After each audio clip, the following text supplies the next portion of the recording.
Hey guys, what I wanted to do is something that I've actually never done before, which is talk you through a full Pro Tools track. This is definitely one of the biggest, if not the biggest actual sessions I've ever worked on. If I just take you down through the tracks now, it is pretty big and keeps going for a really long time. So there's 164 tracks here, some of which are stereo and pre-bounced and stuff, so it's actually even bigger than that. But I just thought I'd talk you through the process a little bit. This was done during lockdown, so I was being sent a lot of stuff. So I was sent strings, I was sent drums. We did vocals here with the few people that came round kind of in between the kind of serious lockdown bits.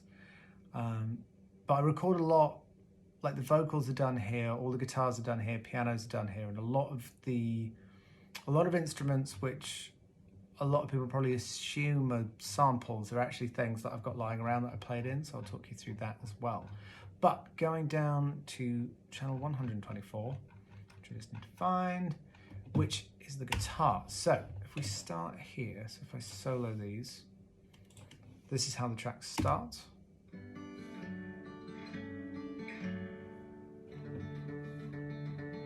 So that you'll recognise, obviously the vocal's not on there. If I, oh sorry, wrong button. I turn my head and close my eyes. So at that point, it's just the guitars, the vocal's up here. Where's the vocal? 93. So the vocal on its own is here. And there's a few percussion. As time goes by, I don't know where. Not a huge amount on the vocal, but this isn't the actual, this is the last stage before it went off to be mixed.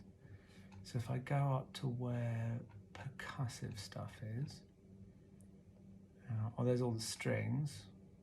Should put the percussion somewhere else actually. Where's it all gone? It's definitely there, I can hear it.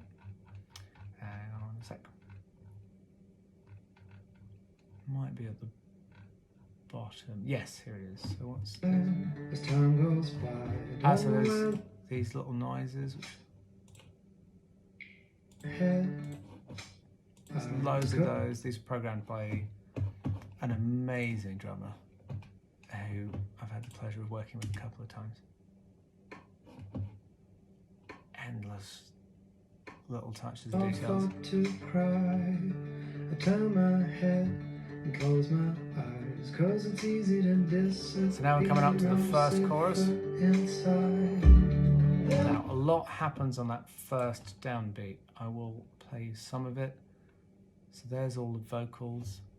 This, which again I think most people will assume is a sample, is actually some Tibetan chimes which are in a cupboard over there, which I played in and then reversed. So if I play that on its own,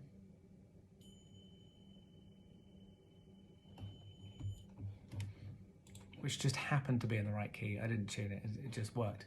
Now my favourite little bit of this track is all this stuff around here. So there's an Asian, if you look there in this little screen, there's an instrument there called a guts hang, which I played quite a few bits of this on. So if I solo this,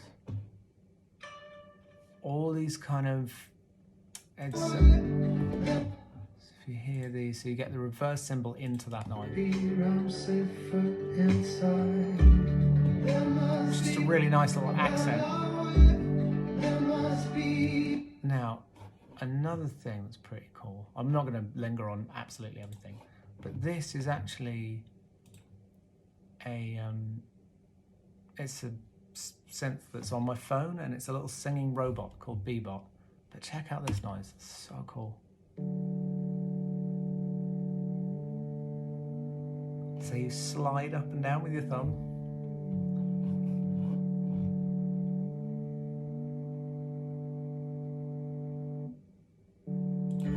So you won't really notice that in there, it's quite subtle, but it does a really good job.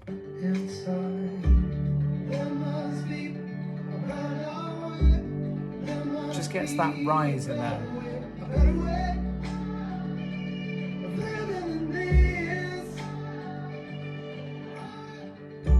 You can hear the piano Pianos coming in, loads more chimes, you can see them being reversed. Pianos are right up the top. There's all the oohs, there's all, and the e's right there. It's the high e's. So those are just me, and then I've just taken all the bottom end out. The strings are amazing. The strings are also done by another incredibly talented human. So if I go up to here, I just want to show you the pianos. So these are the pianos. So the piano's downstairs. So I hit record upstairs and then run up and down recording them.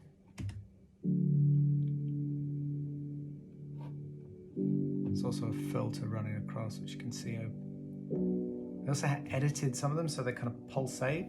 And they've got 2 room mics.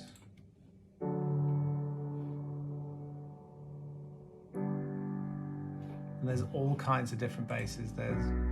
So that's like a synth right down the bottom. And then we've got a high kind of pulsy bass that comes in. So that goes through the whole second verse. So if I now open everything up again, go down to the strings. Strings come in here and start doing their thing. So if I get here, so I'm wobbling with it.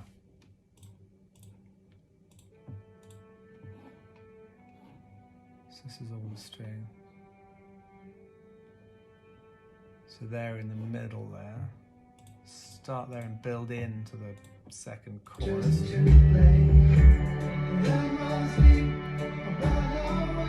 A huge part of this track is all the vocals, which there are endless channels of, and I got everyone available to come in and sing. So what's this one?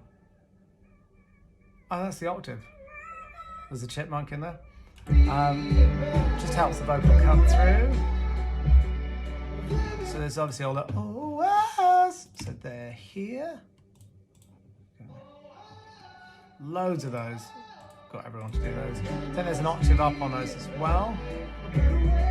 Oh, there's the zither but low, which is quite kind of Tarantino weird noise. The other noise that I am hugely fond of is, it's a melodica. I think it's a bass melodica. But I actually posted a video of me doing it. And as I'm blowing, I'm singing through my nose, and you can hear it here. It's really weird noise, but I loved bits.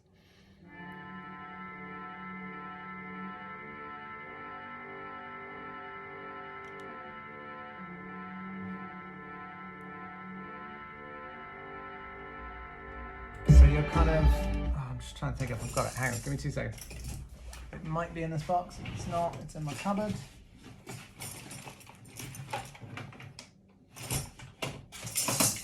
Give me 2 seconds, I'll be back. Hang on, I think it's over here. I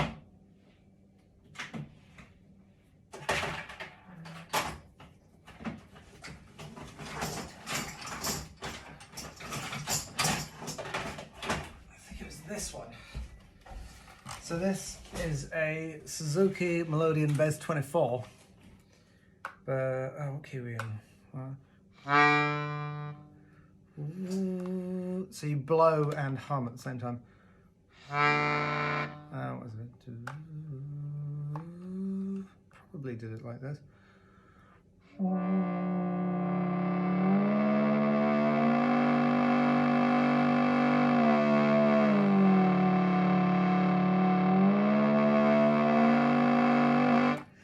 Obviously, because I'm singing through it, it's harmonically going mental. You can feel it kind of shaking. But that mixed with the bebop is particularly nice. If I play both of those. So the bebop's kind of gluing it together, but in the track. More reverse chimes, loads of vocals. Coming up to the middle 8 now. Loads of harmonies all over the place.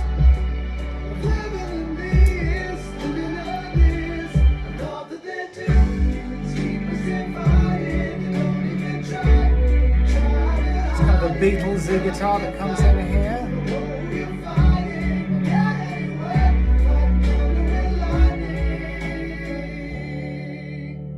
There's actually a pedal harmonium that comes in here as well, which I think is on this channel. So that's downstairs, so you play the chords and pedal really fast with your feet. There's this little guitar. This one I really liked. I'll take it up here. It's kind of old school Beatlesy vibes.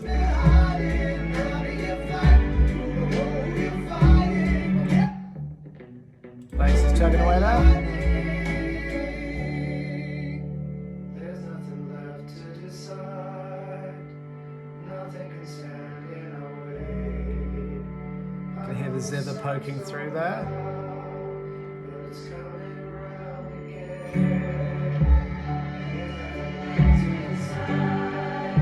Now, this is when all the crowd stuff comes. So there's loads of me.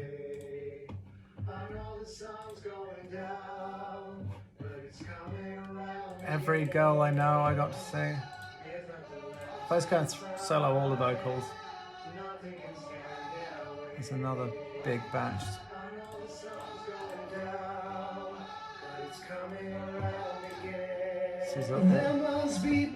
There's more in this section. Oh, these ones. Here's the main crowd. And this is all vocals. If I just solo all of these, keep going. Keep going, more vocals.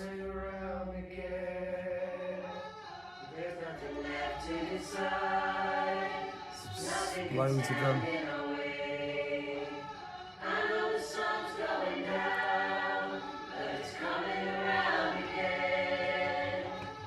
Actually, if I just solo that, maybe the strings is make a new track.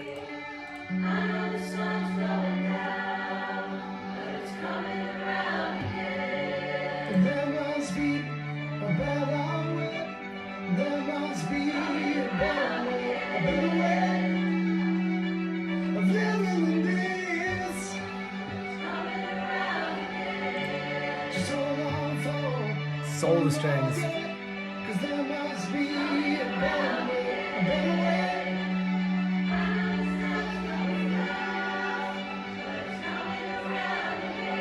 So loads of vocals, loads of strings, but there's also the pianos and guitars running through that. So if I just unsolo everything and play you that section again.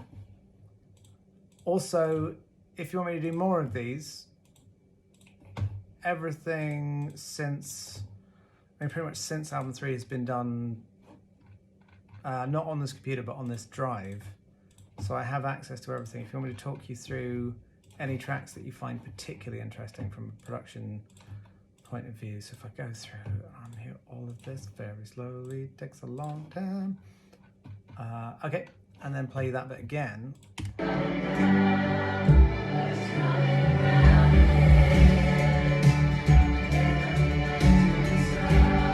So obviously the drums massively open up. The bass works really hard in this as well. It's just a big old 808 classic, can't go wrong.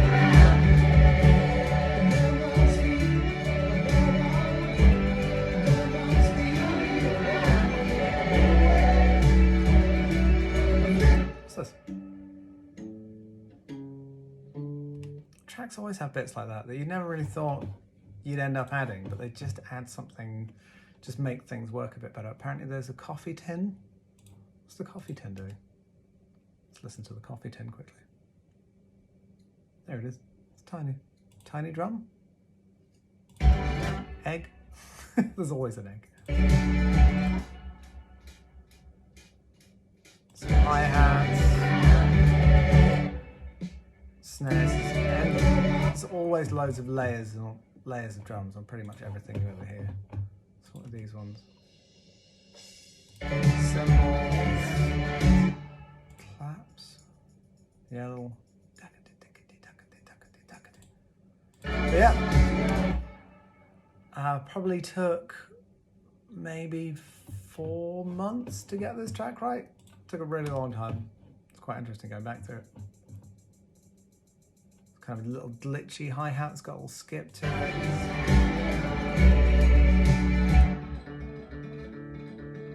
Black guitar keeps going. I'm trying to think think of anything else particularly weird. I do think the melodica wins for being the strangest thing on there. Oh, what's that? There's a mandolin. What's that do? Haven't been to that. Oh, just like little sprinkles. That probably sits on top of the guitar in terms of harmonics.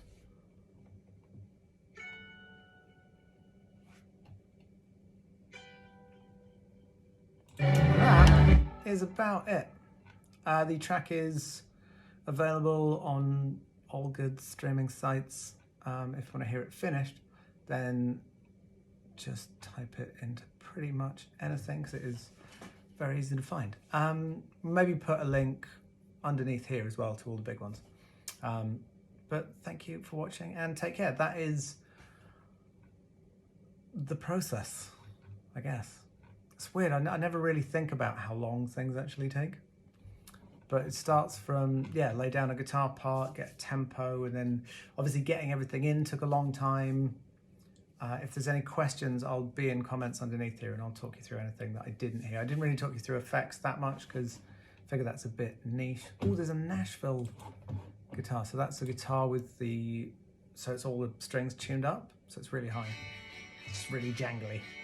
Again, so you've got the guitar down the bottom and that'll kind of sprinkle on top.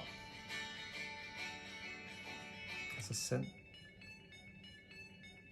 I think that's the pocket piano. Amazing piece of kit. Anyway, I'll stop fiddling now. But if you found that interesting, thank you very much. If you didn't, just don't watch it again. And take care. See you guys around.